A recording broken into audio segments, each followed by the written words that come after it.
Namo tassa bhagavato arahato samma sambuddhassa. Namo tassa bhagavato arahato samma sambuddhassa. Namo tassa bhagavato arahato samma sambuddhassa. Buddhang dhammang sanghang namasami.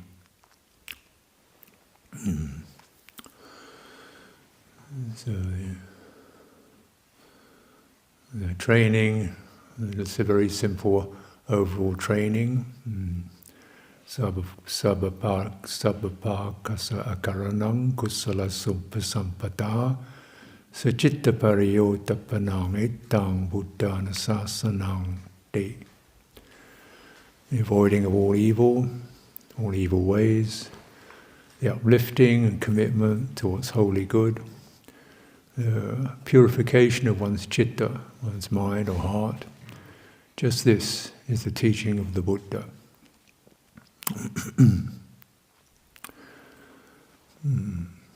So, exquisitely straightforward and simple and universal.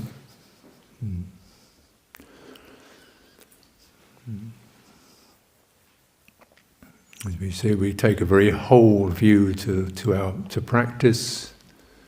It's not just sitting still or going through the formal meditation postures or even the kind of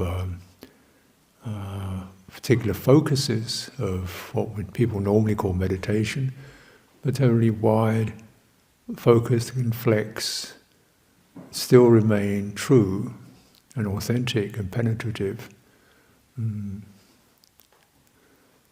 yet something we can live within, we can move within, we can talk within, and we can die within, we can get sick within, you know.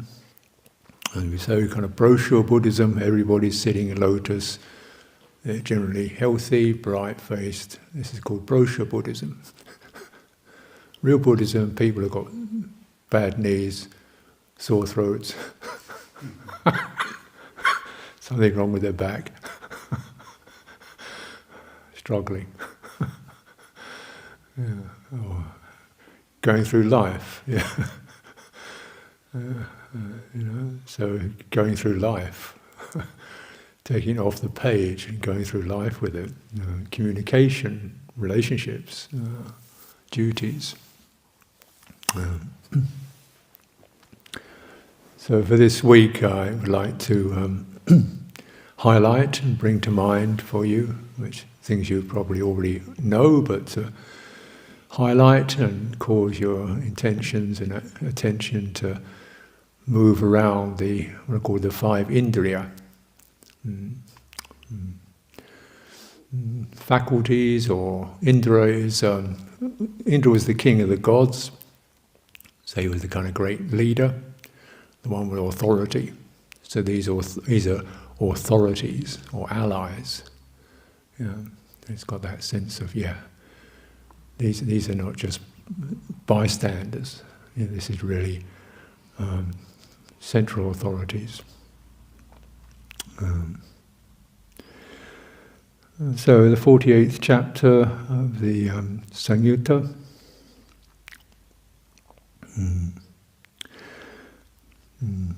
Bhikkhus, there are these 5 faculties. What 5? The faculty of faith, the faculty of energy, the faculty of mindfulness, the faculty of concentration, the faculty of wisdom. When bhikkhus, a noble disciple, understands as they really are, gratification, danger and escape with reference to these 5 faculties, then is called a noble disciple who is a stream enterer, no longer bound to the netherworld, fixed in destiny with enlightenment as a destination. So when it says, in the case of or with reference to, it means how do these 5 faculties help us to understand gratification, that sense of consuming things. So obviously obviously, very obviously, sense pleasures, or sense objects, consuming, and the danger of this. There's a certain sense of satisfaction that occurs with consuming things, otherwise you wouldn't do it at all. The hazard, addiction, clinging, attachment to things that necessarily will pass. And then the escape, how do we get out of this? Through these 5 faculties. So,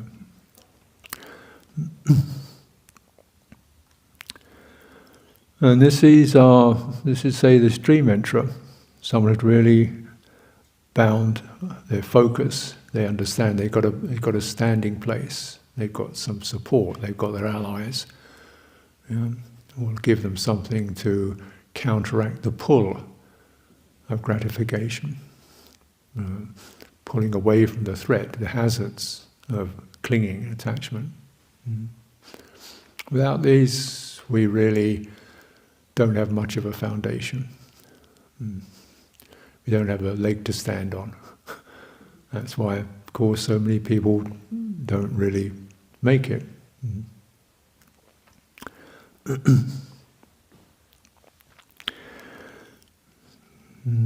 Then he goes on, he says, well, another one, having really understood as they really are, the gratification, danger and escape, in the case of these 5 faculties, a bhikkhu is liberated by non-clinging. Then it's called a bhikkhu is an arahant, one whose taints, corruptions are destroyed, who has lived the holy life, done what had to be done, laid down the burden, reached their own goal, utterly destroyed the fetters of existence, one completely liberated through non-clinging. So at various levels of this process of purification. So just bearing in mind, we often talk about liberation and so on, but yeah, that's certainly the case, but purification is another way of looking at it, a synonym, in the sense of something being cleaned away. So first of all, we might say the cleaning away of the pull of sense feeling, when it's kind of very, very stuck on that, like glued, and this washes away the glue. And then there's other things one can be hung up on, sense of identity, sense of becoming something. These are very often reiterated phrases in our teaching. One is clinging washed away the glue of identification. I am this, I could be this, I'm not this. What will I be, how will I be when I get to be? Washing that away, cleaning that away is the arahant. One who is not, this doesn't work in those ways. So this is the kind of fulfillment of it. This word purification, because of course in India, purification was mostly a matter of ritual in that time. You do the purifying fires, the sacrifices to oblations to the ancestors, pouring water and so forth. And the Buddha is saying, no, that's not it. It goes right to the core of your being. That's what you need. That's where you do your work.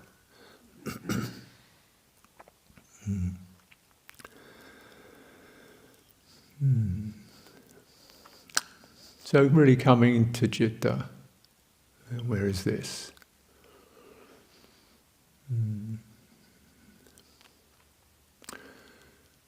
So a very simple adjustment of focus from the immediacy of sense contact to something more intimate. So you go from the visual faculty, which is the strong one that pulls us out, the mind faculty pulls us out, the ideas, the projects, the possibilities, the future, what he thinks and what she thinks.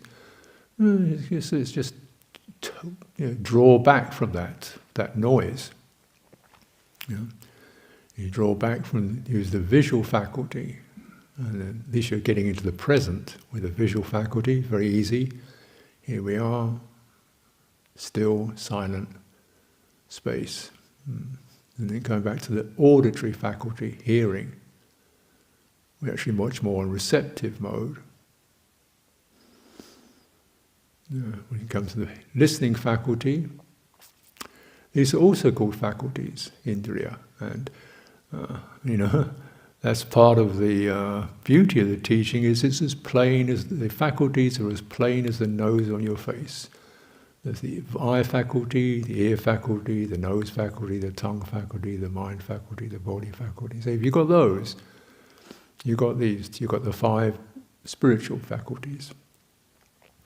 So we use those faculties: the faculty of the eye, faculty of the ear, when it's not inclined to hearing anything in particular, open, receptive, sounds, silences. What happens when sound arises? A certain stimulation. Sound passes. There's a kind of open space. Sound arises. Whatever that does, stimulates, pleasant, unpleasant, silence, open.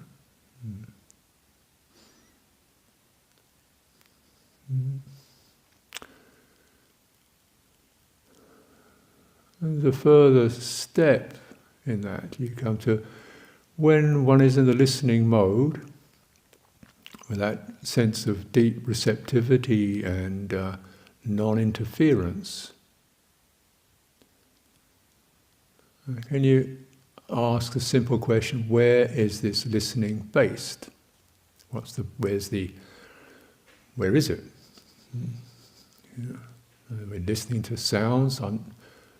There's the listener.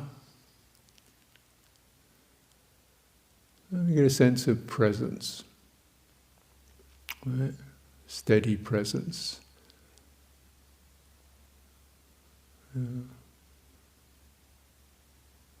This is an aspect of the body, a sense of something solid, not the one we see with our eyes, but a certain grounded presence. And in that you can sense breathing and the rhythms of the body. Not just purely in terms of sense contact, but in terms of the body's life force, Jivitindriya.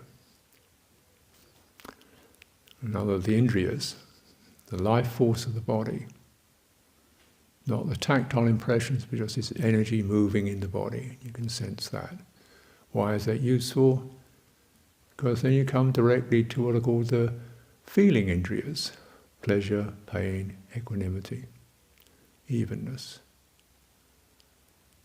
And then this is really taking you to a citta, because citta is that which is affected by feeling. And normally when it's affected by feeling, it jumps up to a pleasant feeling, jumps out to an unpleasant feeling, retracts, resists, defends, surges.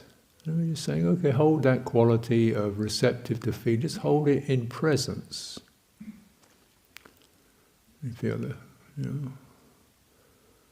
that movement, but then it always falls back to here.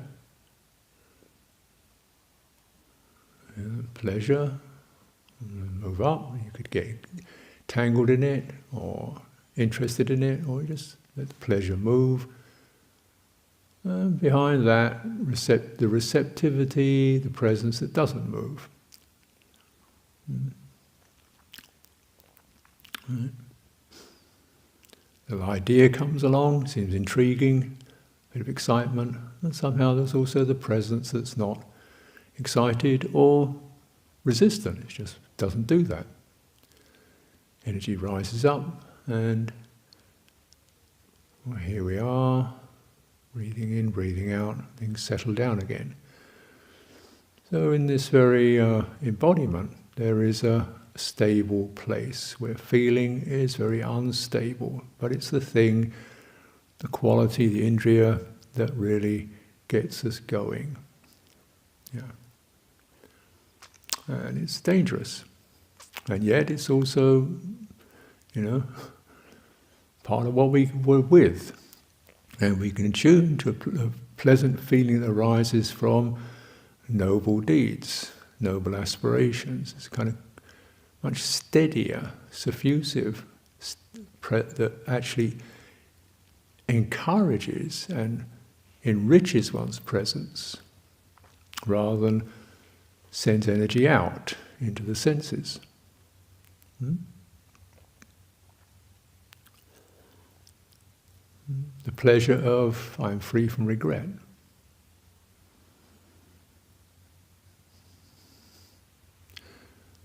The quiet pleasure, I'm free from bitterness and rancor. Yes, that's pleasant. I'm free from stinginess and holding on to my territory or my opinions. Oh yes, this is all beneath me, this squabbly stuff. Yeah. People may have done me wrong, but that's their problem, not mine. We rise above it.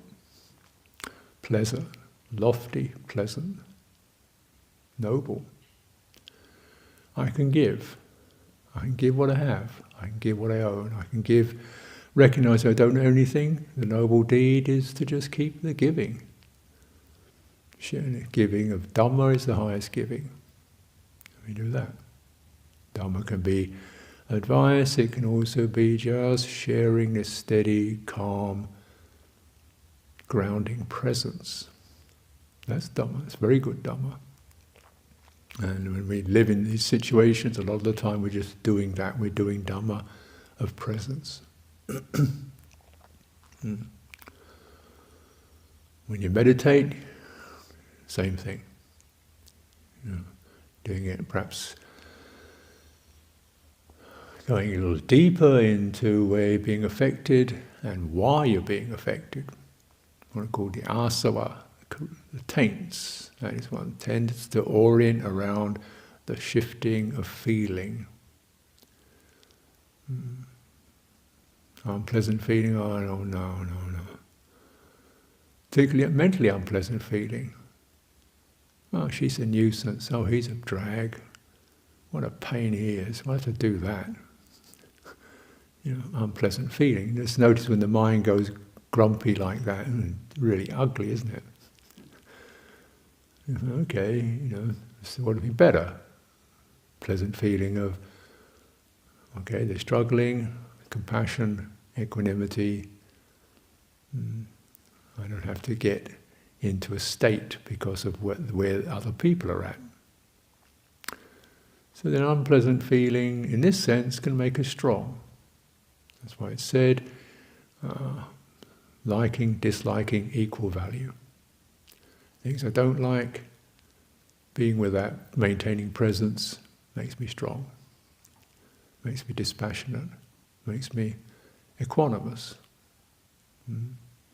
Very valuable resource based on just holding presence in the face of unpleasant mental feeling, psychological feeling, feeling about oneself, feeling about other people, feeling about whether you've attained anything, not attained anything. Just feeling. And let's just maintain presence. And in these, we come out of the grip of those kind of very tenacious worries and anxieties and self-measurements. Just in presence. Don't have to have an identity to be present. You don't need to make a self out of it. What a refuge. Let me do that. And what will cause this presence to disappear from me is when I reach over and start grasping and messing around. That's where I lose it. Nobody else takes it away from me. I throw it away. Or something throws it away. We don't have to. You can stay with this, unpleasant feeling arises, what we dislike. Okay, patience is needed. Presence will bring up patience. Unpleasant feeling, then we can just let ourselves be replenished. Pleasant, when we get skillful pleasant feeling, this is called the pleasant feeling arises from integrity, from virtue, from generosity, and from jhana. The Buddha says, don't be frightened of this. Take it in, absorb it, because it rebuilds, it refreshes and replenishes, and you feel more enriched. And then you do all that which we like, in a skillful form of liking. I like the stillness, I like the simplicities. Yeah. I like the noble company. You could say, don't get attached to these things, don't get attached to these things. No, it's not attachment, it's devotion.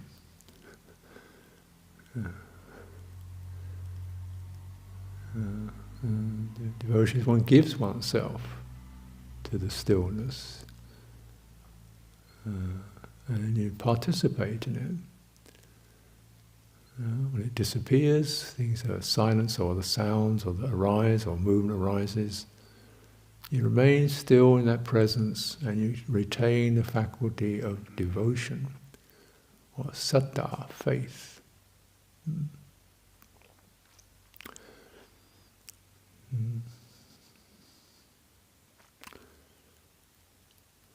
Which means, simply speaking, this core quality, I don't have to lose it.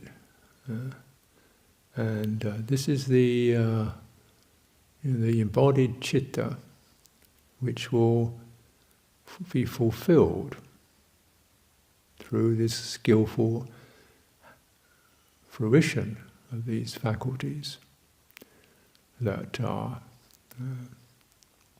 there in the very beginning. And we see later on in this whole chapter, the Buddha is saying they merge in the deathless. So, they begin as plain as the nose on your face. They begin with the sense faculties. And they turn to what is it that is present with the sense faculties. Where do they all take what is their source? Presence. It streams out. And return to that. Basic. And citta. Embodied citta. Aware. The faith faculty is then that which we get some touch of that. And what faith? The faith means there can arise a way out of the tangle. There can arise a way out of the overwhelm. There can arise a way out of the confusion. There can arise a way that leads to greater presence, confidence, we call it. I'm not just helpless victim, or just blown around like tumbleweed. There's a definite sense of I can have purpose and steer. So this is saddha, when you begin to get a hint of that, a touch of that. Where does that come from? Where does that arise for you?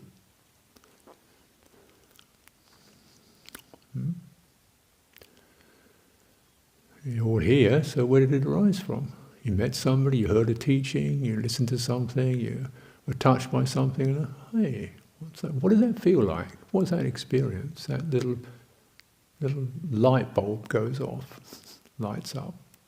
Oh. This is not just about 9 to 5 getting by and then drop dead. Yeah. There's a way in which this incarnation could be supremely purposeful for my welfare and the welfare of others. Where did that arise for you? Perhaps you didn't have those words for it, but you got a feeling of, yeah. And because of that, energy arose. Yes, Yes, let's do something. Let's direct. Virya arose. Energy. Sense of enthusiasm. Sense of, yeah, I'm alive for this. I'm revved up. I'm moving on this one. And then where did you go? What happened for you?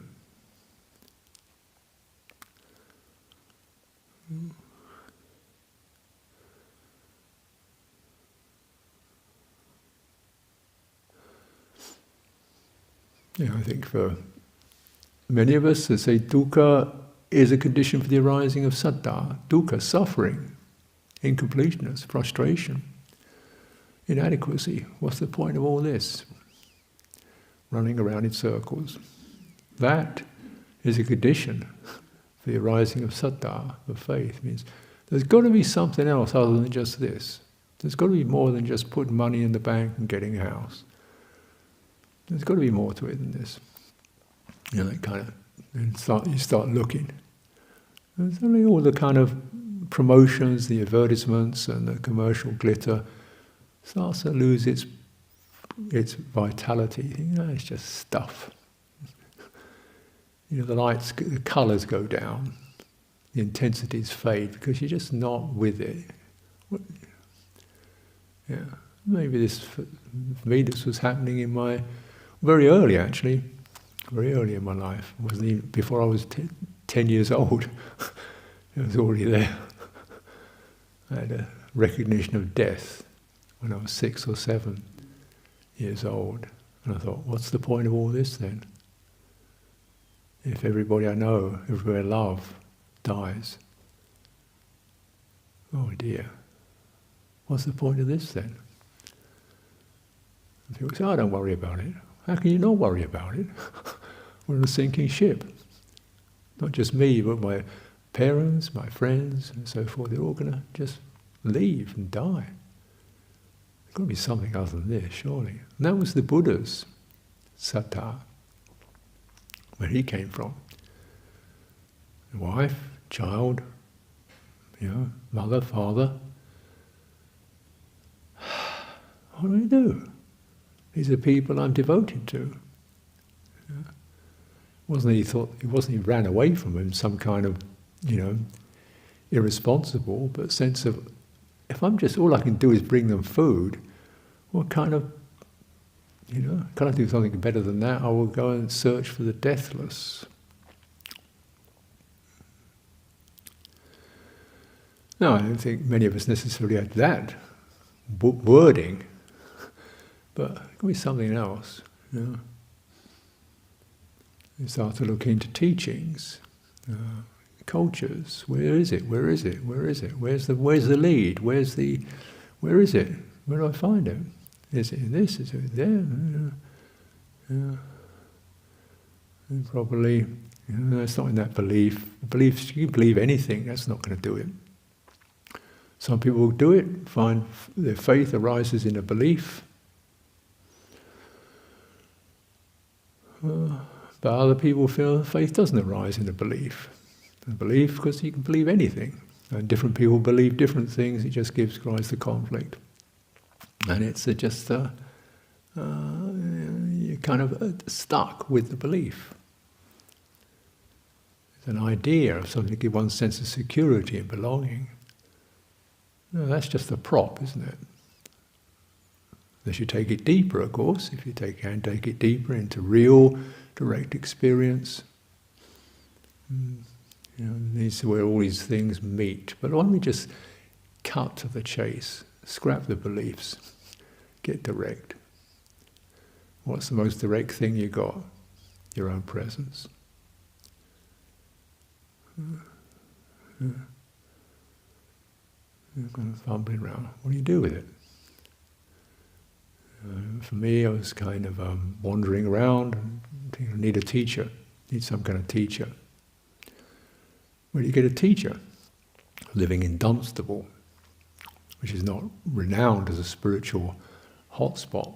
In fact, it's almost spiritually totally numb. I think there's vague waves of it washing up from Amaravati now, but there was no Amaravati in those days. There was just Luton Football Club, which takes some believing in. So they go out, find somewhere else, leave this country, moving around, end up in Thailand. Buddhas. Yeah, Buddhas, what are Buddhas? What do Buddhas do? Buddhas, awakening, Buddhas. What's that about? That sounds cool. Yeah, I don't know how you do it. Because it had to be something you were kind of, didn't just believe in Buddha or Buddhism. You see peace, harmlessness, yeah, that's good. Calm, yeah, that's good. Awakening. How do you do that? Found a meditation class. Meditation, Buddhist meditation. Okay. It's in there. It's in this class. Oh, I'm trying to focus. The guy gives his talk. I'm thinking, what's this kind of focusing on breathing? And I noticed the thing I noticed was the monk was sitting right next to a window which had no glass in it. He had a lamp on his desk where he gave his talk. Flying ants would come in, attracted to the light. These flying ants would land on him, crawl into his eyes, crawl into his mouth, crawl into his ear. He didn't get flustered, didn't start flapping, didn't get excited, just kind of carefully disengaged, flying ant from his mouth, put it carefully down. And when it goes up his nose, he takes it up his nose, puts it down. And when it goes into his eye, just carefully takes away from his eyes, doesn't hurt, puts it down. I'm looking at it. What's that? Because I could always look at it, I always want to go flap my hands and slap these things away. No, they just carefully. What's that? So I've got to do more of this. So little things like that, a sign. Someone is not flapping around, not agitated by feeling, but mostly concerned to not harm the creatures. These little creatures that would most people just swat them. No, every creature, every one. Carefully. Oh, wow, what's that? Got to do more of this stuff. So they're teaching meditation, mindfulness they called it. In those days, 1975, it wasn't a common word. It wasn't like now it's mainstream, but it wasn't a common word. It's just you stay with something, put your energy, your devotion, your commitment, right? And then you place your attention carefully on something like those flying ants, and you take in the quality of what's happening, and then you work from there. So your mindfulness, you place your attention on something in order to listen to it deeply. And from there, an action, you determine an action based upon mindfulness. So you can do this, it's active, you place it, with energy to place it, energy to sustain it, energy to keep it firm, energy to persist against the push of unpleasant feeling, stay with it, receptivity, drinking in, what's the meaning of this, what's the appropriate sense of what's really going on here, what's appropriate, and then action. Or, as was being taught, you could just stay in that mode, turn it towards your own breathing, and let that process, firmly attending to, deeply listening to, adjust one's mind and heart from the jittery, high-speed attention to steady, deep listening attention. Could adjust the input of feeling based upon sense contact to feeling based upon life force energy moving quietly, calmly. What does that do? Oh, suddenly things drop away. Well, not suddenly, actually. Things drop away. And you begin to, oh, this is a way. Definitely things are changing. Not through me doing something, but through just sustaining and holding something. Things start to untangle. The future, the past, people, events, me, start to get very misty, and kind of fade, shake away. Of course, you come down to much more fundamental or quality of restlessness, boredom. Mind is drowsy, mind is drugged. Through saturation in sensuality, mind is kind of drugged. Well, you've got to do time. You've got to do time, cleaning out the results of overstimulation, overexcitement, of saturation in conceptual thinking. You have to do time, patiently, stay with it. And what's required for there is faith. You can, it's possible. It's possible for you. We've all come that way. We've all come the way of physical pain, of emotional distress, of conceptual overload, of feeling miserable and guilty, of feeling pathetic and hopeless, of feeling nobody likes me. We've all come that way. Yeah. And then just maintaining presence, and so those feelings don't bite and grab hold. This is the way of where the mind, the heart will come to unity, settle in itself.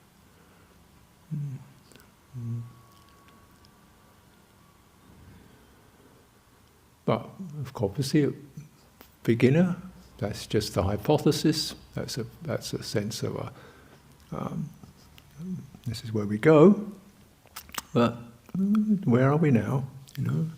Because you've got to keep the faith arising, steady.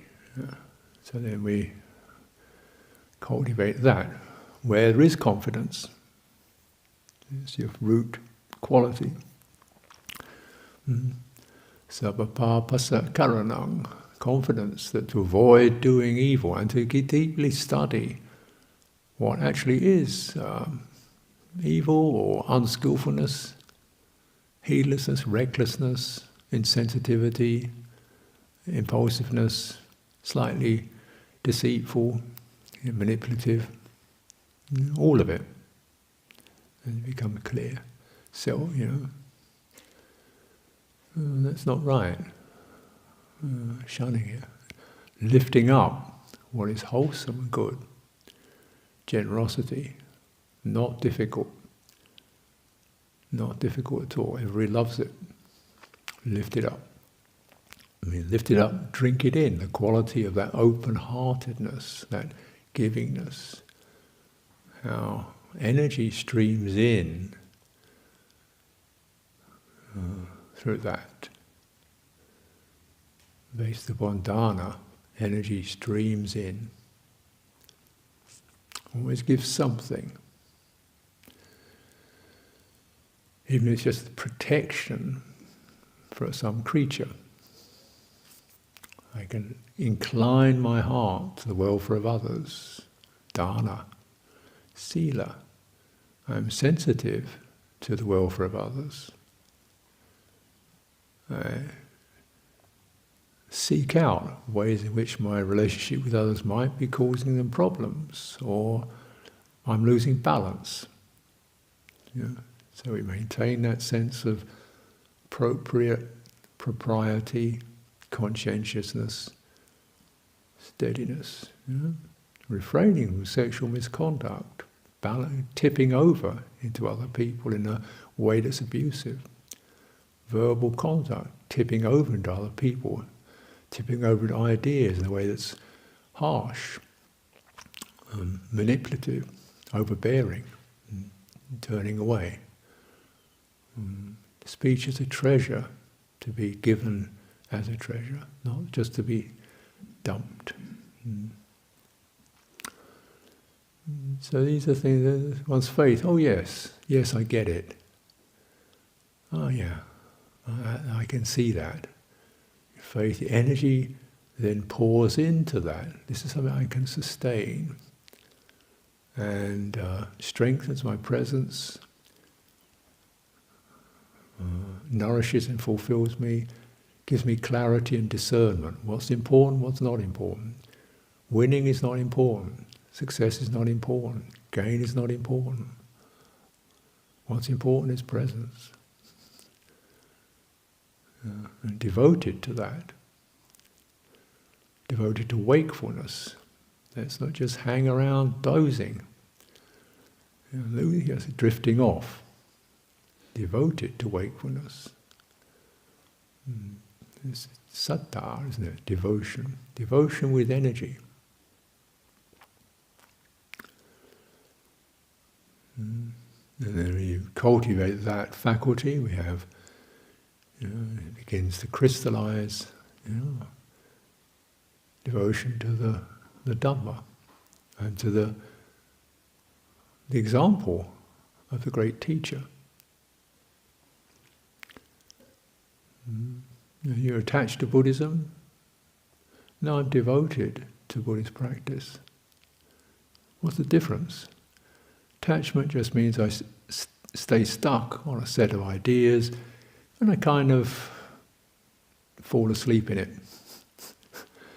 Just go, and you can do that. I'm a Buddhist. Okay. Go to temple twice a week, once a week, moon days. And, better than going to the pub, maybe, but still, it's you can do much better than that. Just holding on to it as a kind of identity token. But, you honour the Tathagata. You honour the Tathagata by committing to it, by practicing his teachings. This is the way you give the supreme honour to the Buddha. If you want to offer anything, offer yourself, offer your heart. We chant, we recollect, we bring to mind, sustain the image, even an image in sound. You can't do a visual image, it's the sense of the sound. The Buddha, awakened. Whatever impressions are there for you. Dhamma, progress, potential, purpose, path, way onwards, opanayiko, pertinent, leading. So I'm just stuck in some kind of set of dogmas, but I take it out on the road and I get it to move. I'm not just calculating how many citasikas there are in every citta moment. It could be useful, but to get this thing on the road and get it to move through pain, pleasure, gain, loss. That's where you do the work. Get it to roll along through the busyness. There's too much to do. To the emptiness, there's nothing to do. I'm bored stiff. Get it to keep moving. There's your practice, isn't it? This is the Sangha, those who practice in the human condition, with all its forms, with integrity, uju, straight. It's devotion, one's faith. You recollect these, we chant these every day. Of course, like everything else, it can be just yada yada. Think I do. Squeak along, grunt along, make the words come out. Like it, don't like it. just a performance. That's the threat, isn't it? That's the danger. You can even take one of those, two of those phrases and take them in and chew them. Why? And what's this about? No, really. until they enter the heart. This is called recollection. You digest and take a little bit and chew it, rather than just take a lot and don't chew it. And recollecting. So we can use our thinking minds to bring us back into this. And where does it all return to? When you use the manindriya, the indriya of the thinking mind. So if you use it carefully, stay steady with it, listen to the input, listen to it, get it into your body, then it's done its work. It takes you into your life force, it enters your heart. And you can go a long way with even very simple teachings like that. Well, this is the way we practice. Yeah. But it's much more than that. As has been recently been mentioning, you have the Katina occasion coming up where classically lay congregation get together. They have to offer one couple of pieces of cloth, one for the nuns, one for the monks. But the amount of devotion and energy and thinking and communication and cooperation and coordination that goes on behind just that one act. You could just say, oh, here's a check, go and buy yourself a robe. Easy. No, we don't want it easy. We want it to really gather up all the devotion, all the energy, all the mindfulness. You can use one piece of cloth to do it with. Yeah. It's not a matter of getting it over with, or even just, and then we'll decide who's going to receive it. It doesn't really matter.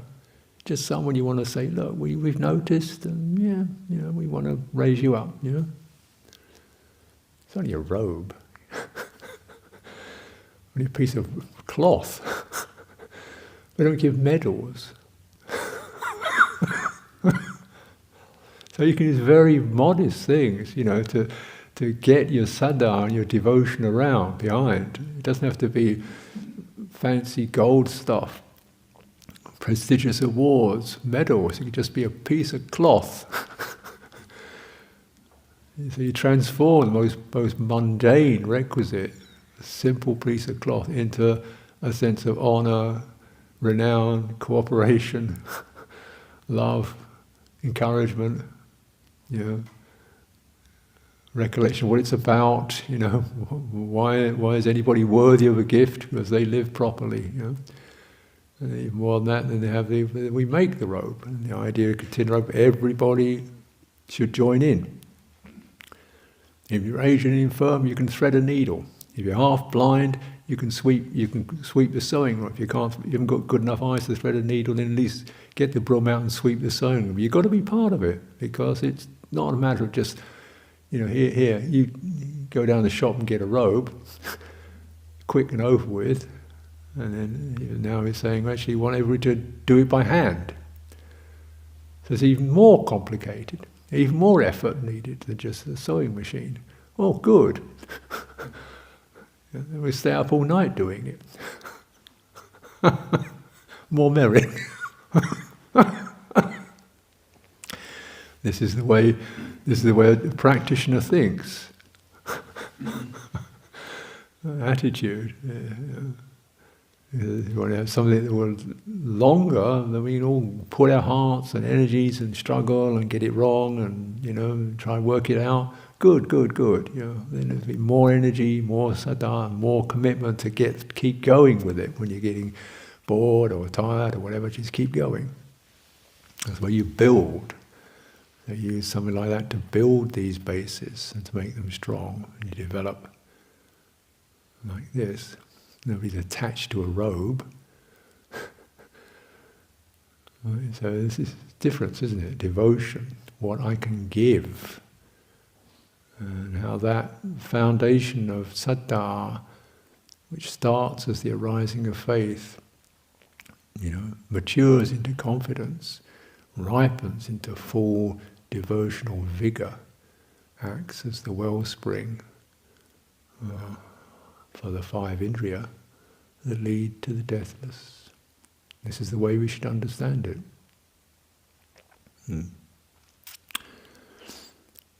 It's now and it always has been. So you recognize when the great female disciple Vassa wanted to offer all kinds of things to the bhikkhus and the bhikkhunis, so they could food for the sick, bathing cloths, food for people going on a journey, all kinds of special requisites she wanted to offer them. And the Buddha said, why? What's in it for you? And that's a pretty... Didn't say, oh, very good. No, he said, why? What's in it for you? What do you get out of it? She said, when I do this, my heart lifts up. Joy arises. When joy arises, I feel satisfied. My body is calm. The enlightenment factor is coming to fruition in me. This is why I cultivate it. And the Buddha said, very good. Then I allow you to do this. It's not a duty, it's for the perseverance and the fruition of the Dhamma that you should cultivate generosity and virtue. And you cultivate it so your faith is strengthened and fulfilled. This is the way we should understand the Indriya of Saddha.